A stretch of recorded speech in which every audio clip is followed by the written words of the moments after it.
in last lecture we have obtained some explanation about chemical kinetics and thermodynamics. How chemical kinetics and thermodynamics are linked with each other. And the last point was chemical kinetics and thermodynamics are two sides of a coin. But as we have discussed in last lecture, the chemical kinetics decides rate of reaction. So now the question arises, what is rate of reaction? So today's topics are rate of reaction,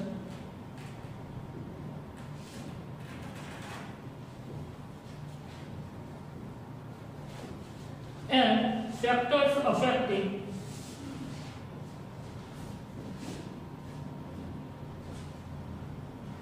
rate of reaction. So these two topics are going to be included in this lecture. Now rate. So here the rate of chemical reaction. Actually in physics the rate is understood as speed, as well as in chemistry the reaction, जैसे कि मैंने आपको कल बताया था कि reaction जो होती है वो रिएक्टेंट टू प्रोडक्ट्स जा रही है. So going from reactant to products, it will take time. So everything occurring with respect to time, it is called in motion. So here the rate of reaction, how reaction goes forward or comes back with respect to time. So rate of reaction. Here for rate of reaction, the concentration of reactant and the concentration of product is to be decided or to be calculated with respect to time. एक मैं आपको example देता हूँ कि अगर आपके पास दो चीजें हैं जिसके अंदर दो वेसल है, एक में नाइट्रोजन है और एक में हाइड्रोजन है.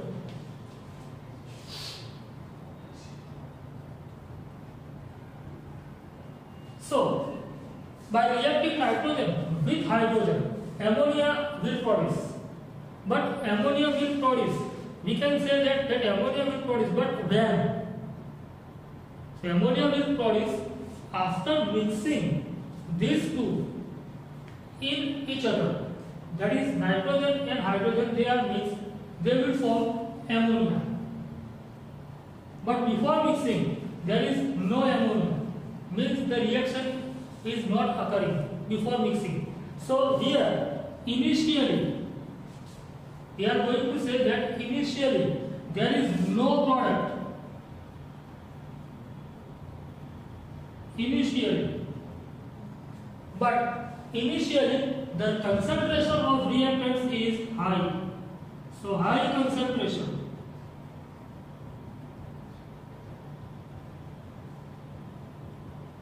So now on mixing nitrogen and hydrogen, the reaction will occur.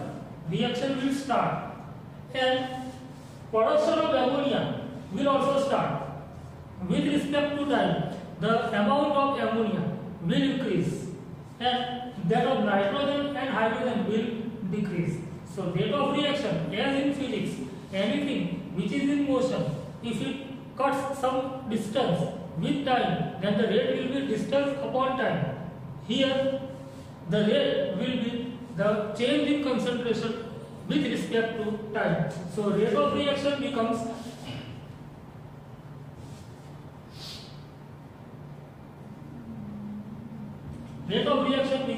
change in concentration upon time taken. So this will be change in concentration and time, that will be rate of reaction.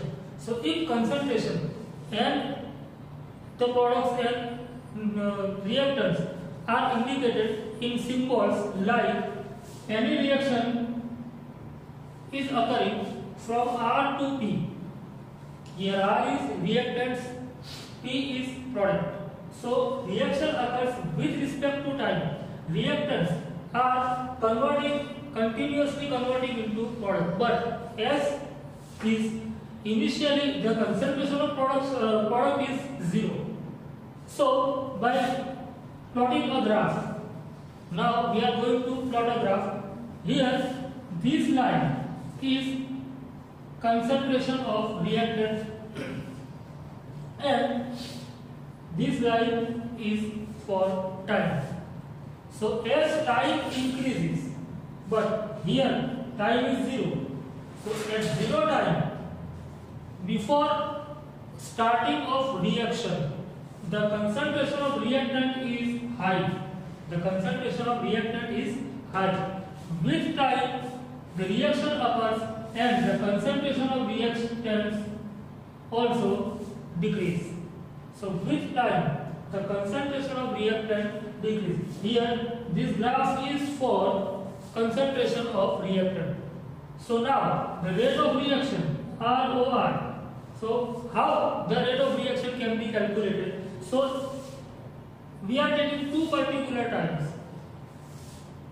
At T1 time, suppose the concentration is R1 and at T2 time, the concentration is R2. Then according to this, the change in concentration, that is R1 minus R2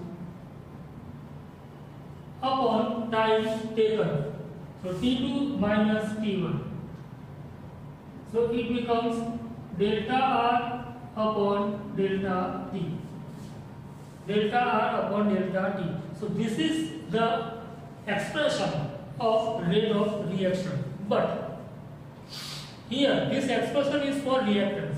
And as we know, with time the concentration of reactant is decreasing. So to show that decrease, a minus sign is indicated. A minus sign is indicated. So rate of reaction becomes minus delta R upon delta T. Similarly, for products, as time increases, the concentration of product also increases. So with product,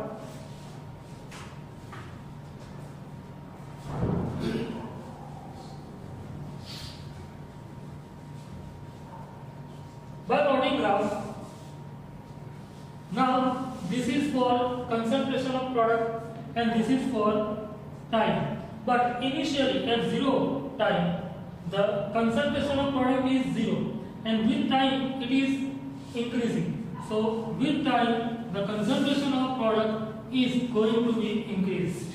So graph will be in this form.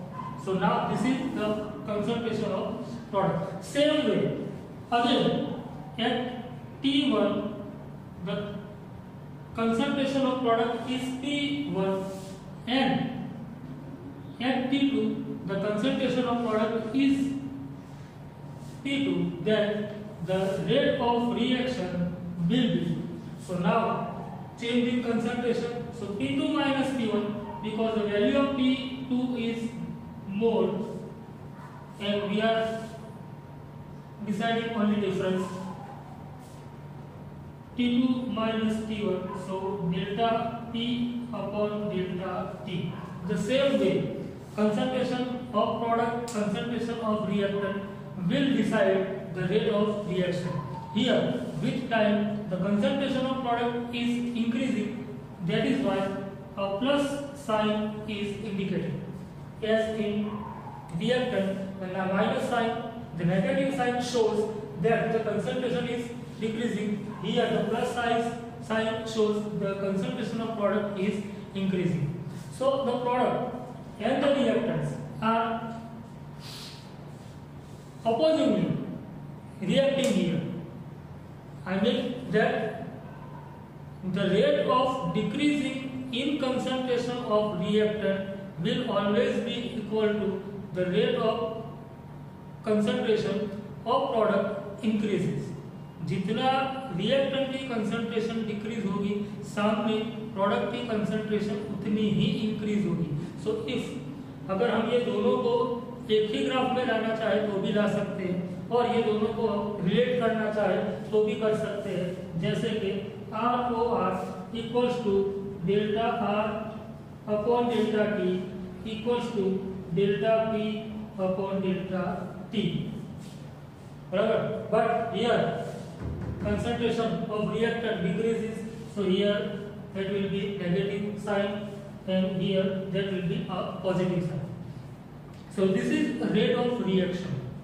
कितनी concentration decrease हो रही है उसके ऊपर से हम ये decide कर सकते हैं कि कितनी रिएक्शन हुई. कितनी कंसंट्रेशन इंक्रीज हो रही है प्रोडक्ट की उसके ऊपर से भी हम ये डिसाइड कर सकते हैं कि कितनी रिएक्शन हो रही है. सो केमिकल काइनेटिक्स आपको यही बताएगा on the basis of rate of reaction. Reaction कितने अमाउंट में हो रही है. The proportion of occurrence of reaction can be concluded, can be calculated, can be predicted using chemical kinetics. Now, the next topic is factors affecting rate of reaction.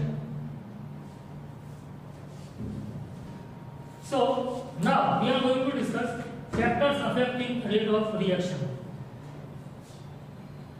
The factors, ऐसे factors के जो rate of reaction जो है उसको affect करते हैं, कहीं ना कहीं से उसको disturb करते हैं. अगर रिएक्शन हो रही है तो वो शायद ऐसा करेंगे कि जिससे रेट ऑफ रिएक्शन डिक्रीज होगा, बराबर. सो रिएक्शन ज्यादा टाइम लेगी, it will take more time, या तो ऐसा कुछ हो जाएगा जिससे प्रोडक्ट कम हो जाएगी. सो ऐसे फैक्टर्स कि जो रेट ऑफ रिएक्शन को डिक्रीज कर रहे हैं और जिसके कारण क्या होता है कि अल्टीमेटली प्रोडक्ट में हमको कहीं ना कहीं तकलीफ महसूस होती है. That is the factors affecting rate of reaction. Now factors, इसमें सबसे पहला जो है हमारा पॉइंट कि कौन सा फैक्टर है, तो सबसे पहला है स्टेट, कि आपके जो रिएक्टेंट है उसका स्टेट क्या है, और उसके साथ में हम ले लेते हैं कि उसका सरफेस एरिया क्या है. तो फर्स्ट इज स्टेट और surface area of reactants. State जैसा कि हम जानते हैं सॉलिड, लिक्विड एंड गैस, क्योंकि हम ये तीनों के साथ ही डील करते हैं. और भी है लेकिन वो हमारे डीलिंग में नहीं है. सो ये तीन जो है उसमें सॉलिड जो होते हैं हमको पता है कि सॉलिड जल्दी रिएक्ट नहीं करते, it will take time. Liquid जो है वो रिएक्ट ज्यादा करेंगे सॉलिड से, और गैस जो है वो ज्यादा सॉलिड से भी और लिक्विड से भी ज्यादा और इंस्टेंटली रिएक्ट करते हैं. So the reactivity of gases are always more than solid and liquid. So अगर आपका रिएक्टेंट कैसा है उसके ऊपर डिपेंड करेगा कि आपका रेट ऑफ रिएक्शन कैसा है. सो आप स्टेट के ऊपर जा सकते हैं. दूसरी चीज जो है वो है सरफेस एरिया, कि आप जिस हिसाब से रिएक्शन कर रहे हैं उसका वॉल्यूम क्या है या तो उसका एरिया क्या बन रहा है, उस हिसाब से भी रिएक्शन हो सकती है, बराबर. अगर आपने 1 लीटर का वेसल लिया है और वो वेसल अगर लंबा है और फिर आप गैस से गर्म कर रहे हो और वही वेसल दूसरे वेसल में वही 1 लीटर है जो नीचे से ज्यादा फ्लैट है, तो आपका एरिया जो है वो बढ़ जाएगा, तो वो जल्दी गर्म होना चालू हो जाएगा. So that is factors affecting rate of reaction, बराबर. सो यहाँ पे रेट ऑफ रिएक्शन में सरफेस एरिया भी ले सकते हैं. हमारी बुक हमको सालों से ये पढ़ाती है कि अगर आपके पास चारकोल है, चारकोल का एक पीस लीजिए और उसका पाउडर करिए. सो विच पीस और powder, which one will react faster? So the answer will always powder, because powder form में पार्टिकल्स छोटे हो जाते हैं, उसका एरिया बढ़ जाएगा, सो जल्दी जलेगा, जल्दी रिएक्ट करेगा. सो हमेशा हम भी हमारे घर में भी हम नमक के टुकड़े नहीं डालते, उसको पाउडर में पाउडर फॉर्म में लाकर के डालते हैं, बराबर. तब जाके हमको वो जल्दी डिसॉल्व हो जाता है. वैसे ही शुगर का मामला है, शुगर बड़ी भी आती है, छोटी भी आती है, छोटी भी आती है और छोटी भी आती है, बराबर. सो हम कौन सा यूज करते हैं जो इंस्टेंट वर्क करे, क्योंकि सरफेस एरिया के ऊपर भी हमको थोड़ा फोकस करना होता है. तो ये सब चीजें हमारे आजू बाजू में ही है, हमारे इर्द गिर्द है. दूसरा जो है कि सरफेस एरिया के बाद यहाँ पर है कि कंसंट्रेशन. अब कंसंट्रेशन जनरली जो है वो रिएक्टेंट की अगर हम बात करें कि रिएक्टेंट की कंसंट्रेशन जनरली, मैं ये वर्ड यूज करूंगा जनरली, तो जनरली अगर रिएक्टेंट की कंसंट्रेशन ज्यादा होती है तो वो रिएक्शन जाएगी फॉरवर्ड रिएक्शन. मतलब क्या होता है कि रेट ऑफ रिएक्शन इंक्रीज होगा। So generally with increase in concentration of reactant the rate of reaction increases, बराबर। सो कंसंट्रेशन के ऊपर, और हम भी यही करते हैं जब भी हम प्रैक्टिकली कोई भी रिएक्शन होती है लेबोरेटरी में, जब रेट ऑफ रिएक्शन कैलकुलेट करना होता है तो हम क्या करते हैं, हम कहते हैं कि कंसंट्रेशन की रिएक्टेंट की जो कंसंट्रेशन होती है उसको हम कैलकुलेट करते हैं। क्यों? क्योंकि प्रोडक्ट तो उसके अंदर बन ही रही है, प्रोडक्ट इज कंटिन्यूअसली प्रोड्यूसिंग, लेकिन उसकी कंसंट्रेशन हम करें उससे अच्छा है कि हम रिएक्टेंट की कंसंट्रेशन को ध्यान में लें, बिकॉज रिएक्टेंट हमने ऐड किए हैं तो हमको पहले से पता है कि उसकी कंसंट्रेशन क्या है, तो कितना डिक्रीज हुआ वो कैलकुलेट करना हमारे लिए इजी हो जाता है। सो कोई भी रेट ऑफ रिएक्शन है, रेट ऑफ रिएक्शन उसको हम एक्सप्रेस करते हैं with respect to concentration of reactant, उस चीज को हम कहते हैं रेट लॉ। रेट लॉ क्या है कि expression of rate of reaction with respect to concentration of reactants, और यही किया जाता है। जनरली हम प्रोडक्ट की कंसंट्रेशन को कैलकुलेट नहीं करते, रिएक्टेंट में कितना डिक्रीज हो रहा है वो कैलकुलेट करते हैं, और आपको पता है जितना डिक्रीज होगा सामने उतना ही इंक्रीज होगा। सो हम दोनों को फिर इक्वल करके हमको वैल्यू मिल जाएगी, बराबर। सो कंसंट्रेशन हम ले सकते हैं, तो कम कंसंट्रेशन है ज्यादा कंसंट्रेशन है उसके ऊपर डिपेंड करेगा rate of reaction. Now the third is temperature. गर्मी होते दिन में अगर आप किसी की शादी में जाते हो और एकदम तबीयत से खाना खा के आते हो, फिर क्या हालत होती है, और वही खाना आप शादी में किसी के विंटर में जाके खाइए, सर्दियों में, तो क्या फर्क पड़ता है कि बाहर का जो टेम्परेचर है वो हमारी बॉडी में इफेक्ट करता है। गर्मियों में ज्यादा खाने से हो सकता है कि आप में आलस आ जाए या आप में बेचैनी बढ़ सकती है, बिकॉज टेम्परेचर बाहर का ज्यादा है, आपकी बॉडी का भी उस हिसाब से उसको मेंटेन करके रखना पड़ता है। सो रेट ऑफ रिएक्शन को कहीं ना कहीं वो टेम्परेचर जो है वो इफेक्ट करता है। वही चीज विंटर में भी होती है और मानसून में भी होगी, बराबर। सो टेम्परेचर रिएक्शन अगर हो रहा है, जनरली ये कहा जाता है कि with increase in temperature rate of reaction always increases. Generally मैं वर्ड यूज कर रहा हूं, with increase in temperature rate of reaction increases, rate of reaction increases. अब इसको कैसे समझें कि देखिए अगर आपके पास ठंडा दूध है तो उसके अंदर शक्कर को आप डिसॉल्व करिए और गर्म दूध में करिए, किसमें जल्दी हो जाएगी? तो गर्म दूध में जल्दी शक्कर डिसॉल्व हो जाएगी, मतलब कि rate of reaction high temperature पे रिएक्शन जल्दी होती है तो रेट ऑफ रिएक्शन इंक्रीज हो रहा है। तो आप ये भी कह सकते हैं, लेकिन according to thermodynamics there are two types of reaction, endothermic and exothermic. So endothermic reaction क्या होती है कि रिएक्शन कि जिसके अंदर हीट जो है वो एब्जॉर्ब होती है, और यहाँ पे एक्सोथर्मिक में क्या होता है कि हीट जो है वो रिलीज होगी।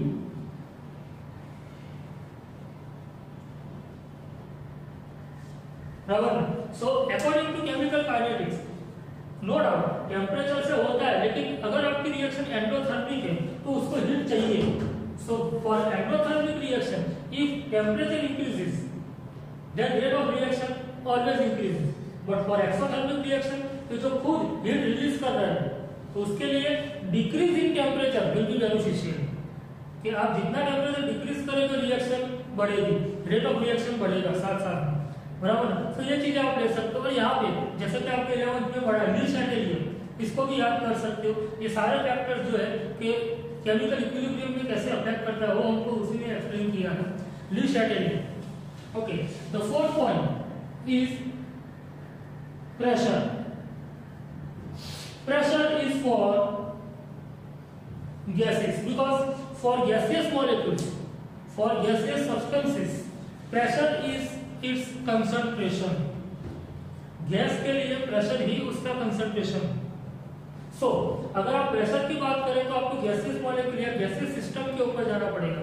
सिस्टम क्या है वो आपने 11th में पढ़ा हुआ है इन थर्मोडायनामिक्स। सो गैसेस सिस्टम और वो अगर आप प्रेशर के ऊपर से जाओगे तो जनरली ये कहा जाता है कि if pressure increases then rate of reaction increases, if pressure increases rate of reaction increases. लेकिन यहाँ पर भी ऐसी दो कंडीशन है, मान लो कि R gas to P gas, अगर रिएक्टेंट गैसियस फॉर्म में है, प्रोडक्ट बन रही है वो भी गैसियस फॉर्म में है, अगर इसके ज्यादा मोल है, मान लो कि रिएक्शन के दौरान during reaction if moles of reactants are more, ये ज्यादा है मतलब ये कम हो जाएंगे, सो अगर आप प्रेशर इंक्रीज करते हो तो हो सकता है रिएक्शन प्रोडक्ट की तरफ जाए और रेट ऑफ रिएक्शन बढ़ जाएगा।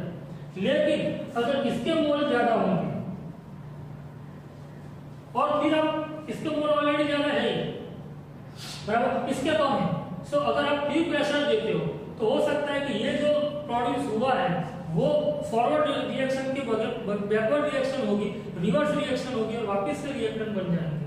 तो यहाँ पर भी दो कंडीशंस है कि अगर रिएक्टेंट के मोल्स ज्यादा है तो इंक्रीज इन प्रेशर जो है वो काम करेगा, मतलब कि if moles of reactants are more then increase in pressure will be beneficial. लेकिन उसका उल्टा है कि अगर moles of product are more then decrease in pressure will be beneficial.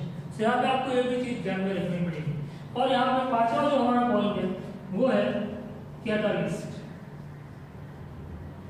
Catalyst जैसा कि आप बचपन में भी पढ़ के आए हो, छोटे क्लासेस में भी और 11th में भी पढ़ा है। कैटालिस्ट क्या है? A chemical substance which can alter the rate of reaction.